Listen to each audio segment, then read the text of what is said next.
Es un gozo saludarles, mis queridos hermanos, una vez más, agradeciendo al Señor por la oportunidad y el privilegio de que a través de estos medios podamos estar juntos para estudiar la palabra de nuestro Dios.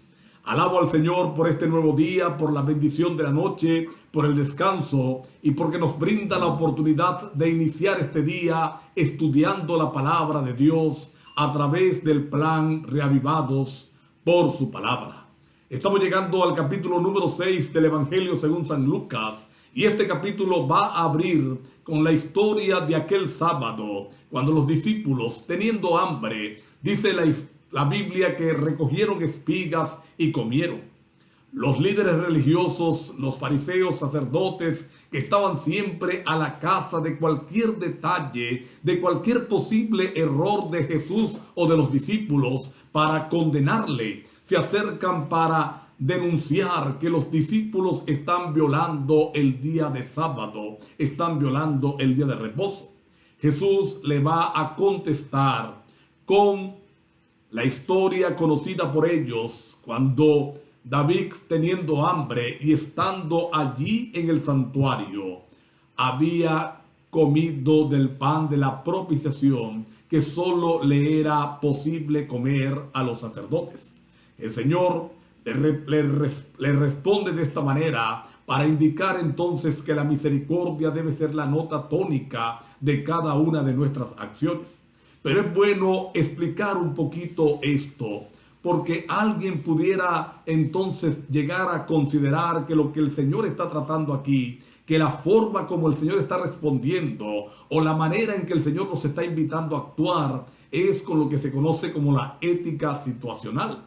Es decir, que depende de una situación, algo es bueno o algo es malo, y no es correcto. No es eso lo que está ocurriendo aquí. Realmente, lo que estaba ocurriendo es que los discípulos estaban haciendo no era un trabajo en realidad. Ellos estaban comiendo, estaban recogiendo para su propia consumo en el momento por una necesidad extrema. Si estuvieran trabajando, recogiendo o lo hubieran hecho a propósito, es decir, hubieran dejado para el sábado buscar el alimento, entonces sí fuera esto condenable. Tengamos cuidado para no confundirnos entonces con la ética situacional. El sábado es el día del Señor, es el día de reposo, y nosotros tenemos que hacer los preparativos de domingo a viernes para que el sábado sea una delicia, un gozo, un día para disfrutarlo en la armonía y en la compañía con nuestro Señor. Pero si hay una emergencia que sale de las manos y que no pudo ser resuelta o no era posible preverla otro día, entonces el sábado emerge como un día de misericordia. Por eso el Señor se identifica como el Señor del sábado. Es lícito hacer el bien los días de sábado. Luego, en este mismo contexto, Lucas nos va a presentar el milagro realizado al hombre de la mano seca. Dice que estaba en la sinagoga, había un hombre con la mano seca y todos estaban atentos para ver qué iba a hacer él, cómo iba a actuar. El Señor manda a llamar al hombre de la mano seca y pregunta a los que están allí: ¿es lícito hacer el bien el sábado o hacer el mal? ¿Dar vida o dar muerte?, según complementan los otros evangelistas. Y el Señor hace el milagro de la curación de aquel hombre en día de sábado, porque es lícito hacer el bien el sábado. Tenemos que tener claro esto, porque puede que el enemigo nos conduzca a nosotros a uno de los dos extremos. O tomamos el sábado de manera muy liviana, tomamos el sábado de manera muy fácil, creyéndolo un día común, o nos vamos al otro extremo, donde representamos mal el carácter de Dios. No olvides, es lícito hacer bien el sábado. También vamos a encontrar en este capítulo más adelante el llamado a los 12, el llamado a los 12 discípulos, el establecimiento de lo que fue la simiente, la semilla, el la germinación de la iglesia cristiana. El Señor, dice la palabra de Dios, que convocó a la multitud, estaban allí, y de ellos escogió a 12 para que estuvieran con él, y como dice Marcos, enviarlos a predicar. Y Lucas va a darnos la lista de los 12. Es la misma lista que los otros evangelistas dan cuando se refieren a los 12 que caminaban con Jesús, que estaban con Jesús para arriba y para abajo. Aquí en el capítulo número 7, el capítulo número 6, vamos a encontrar el Sermón del Monte. Vamos a encontrar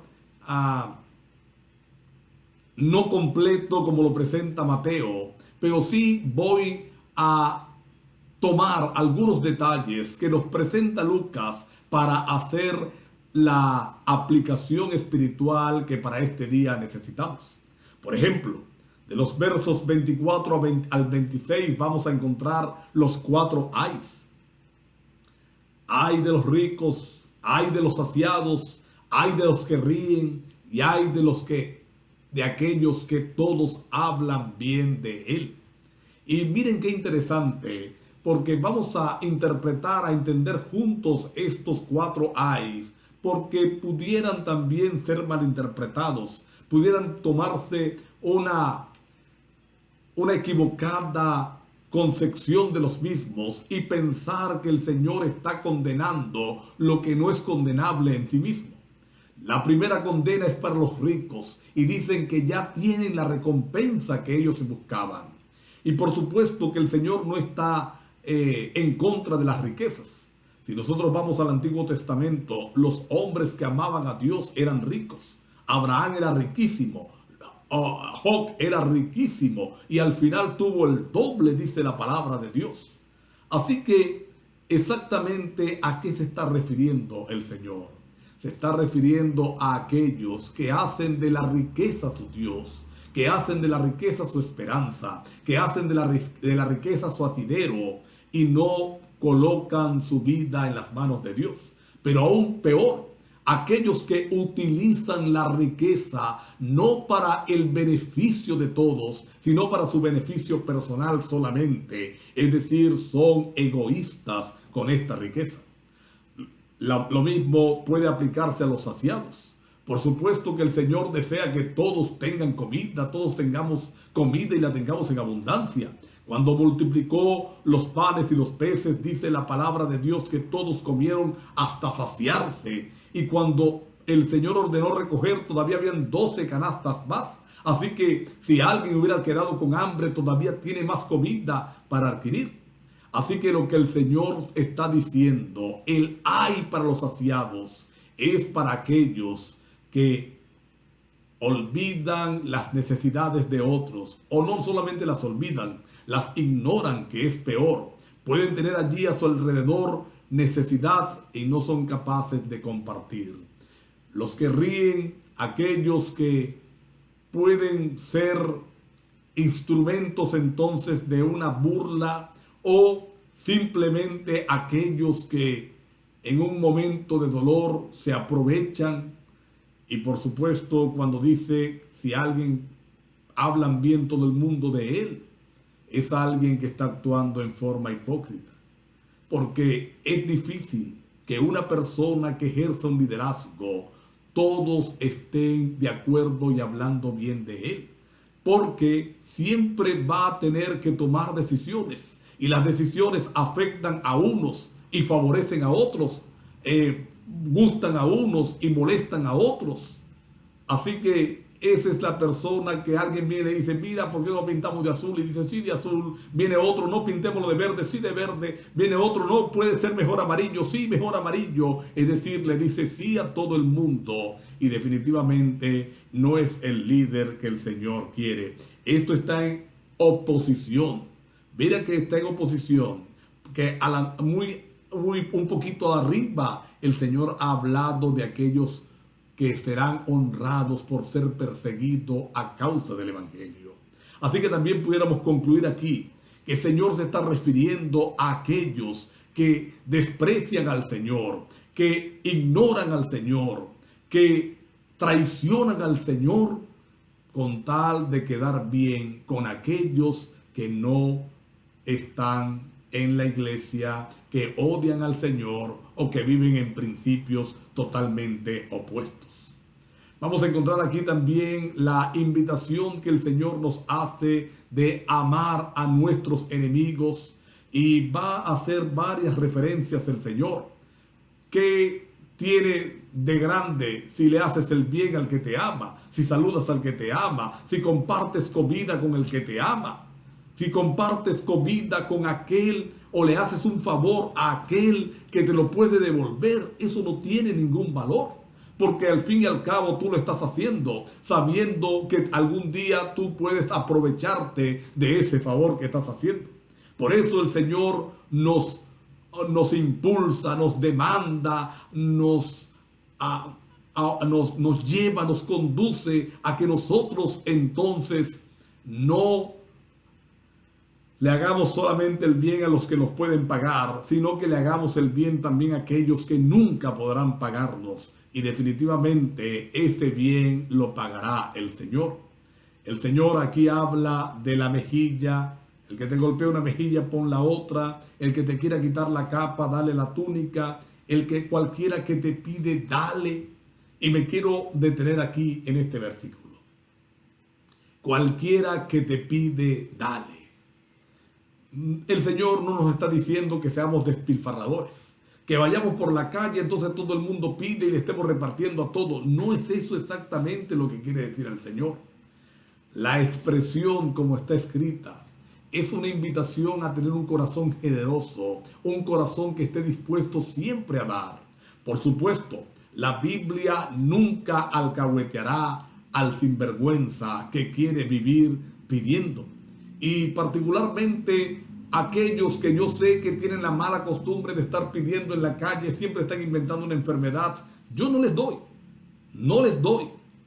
Pero debemos pedirle al Señor que nos ayude a tener un corazón listo para dar al necesitado, que sea algo natural en nosotros. Dar. Otras instrucciones que encontramos aquí: sé misericordioso, dice el Señor, y entendemos que misericordia es tratar a la gente no como lo merece, sino como lo trataría el Señor. Recuerda que el Señor tiene misericordia de ti y tiene misericordia de mí. Y somos salvos porque tuvo misericordia de ti y tuvo misericordia de mí. No nos trató como merecíamos, nos trató como Él quiere ser tratado, como lo que somos, sus hijos. Así que cuando Él nos invita a ser misericordioso, es a tratar a otros no como lo merecen, sino como el Señor lo haría si estuviera en nuestro lugar. También se nos recomienda no juzgar, porque como juzguemos, así seremos juzgados también nosotros. Y muchas veces aquello que juzgamos, aquello que criticamos, entonces también lo estamos cometiendo. Un ciego no puede guiar a otro ciego, dice la palabra de Dios, dice el Señor, porque lo que va a pasar es que ambos terminen en un hoyo, ambos terminen en el hueco. Un ciego necesita ser guiado por alguien que ve. Así que el Señor nos está invitando, nos está desafiando, nos está pidiendo que procuremos cada día en el nombre del Señor actuar como Él actuaría. No actuar en forma humana, no actuar con nuestros impulsos humanos, sino actuar en la bondad del Señor. Por eso hace la diferencia. Algunos de nosotros queremos quitar la paja que está en el ojo de nuestro prójimo y no nos damos cuenta que el nuestro tiene una viga. ¿Y cómo podemos ver la paja si tenemos una viga atravesada? Muchas veces estamos juzgando, estamos criticando, estamos señalando errores, cuando nuestros errores son peores que aquellos. Pidámosle perdón a Dios y ayuda para no cometerlo. Una otra sección allí que aparece en el capítulo que estamos estudiando hoy tiene que ver con los árboles. Por su fruto se conocen. Un árbol bueno da frutos buenos. Un árbol malo, por más que lo intente, no podrá nunca dar frutos buenos, sus frutos serán malos. Y dice el Señor que así es el corazón del hombre.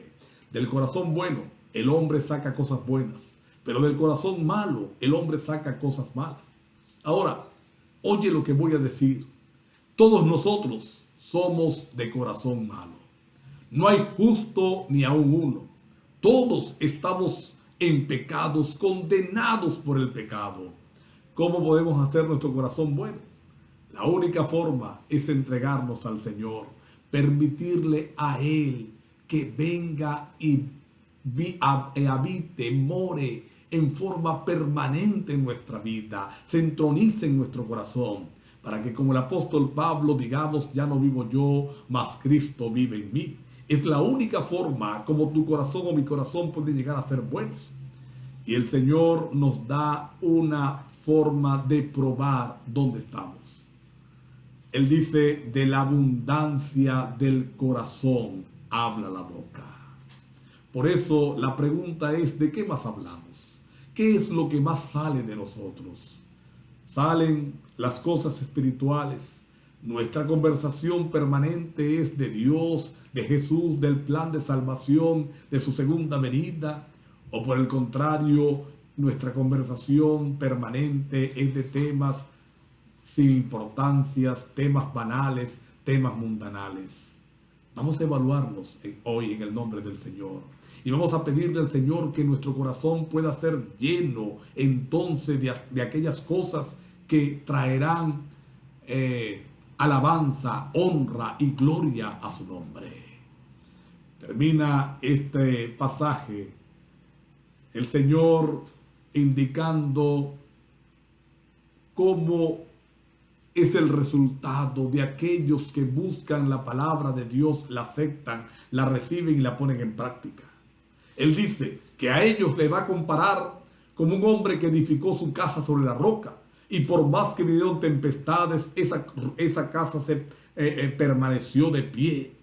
Pero aquellos que oyen la palabra de Dios y no la obedecen, entonces es como el que construye en la arena. Cualquier brisa les va a tumbar la casa. La roca es Cristo Jesús. Esta mañana el desafío es edificar sobre Cristo Jesús. Y la única forma como podemos hacerlo es entonces aceptando su palabra, oyendo la palabra de Dios, internalizándola en nuestras vidas y colocándola en práctica para honra y gloria del Señor. Vamos a pedirle hoy al Señor que nos tome enteramente suyos y que no vivamos nosotros, sino que Cristo viva en ti y en mí, actúe por ti y por mí. Tome nuestra mente, nuestro corazón, nuestra mirada, nuestras palabras, nuestros oídos, y todos ellos honren y glorifiquen a Dios. ¿Te parece que sea nuestra oración hoy? Vamos a inclinar el rostro entonces para orar. Querido Padre que estás en los cielos, gracias por tu palabra. Por favor, queremos edificar hoy sobre la roca eterna que es Cristo Jesús. Ayúdanos para que no solamente seamos oidores de tu palabra, que no solamente seamos estudiosos de tu palabra, sino que practiquemos en tu nombre cada una de esas enseñanzas. Gracias por escucharnos. En el nombre de Jesús. Amén. Dios les bendiga a cada uno de ustedes. Un lindo día para ti.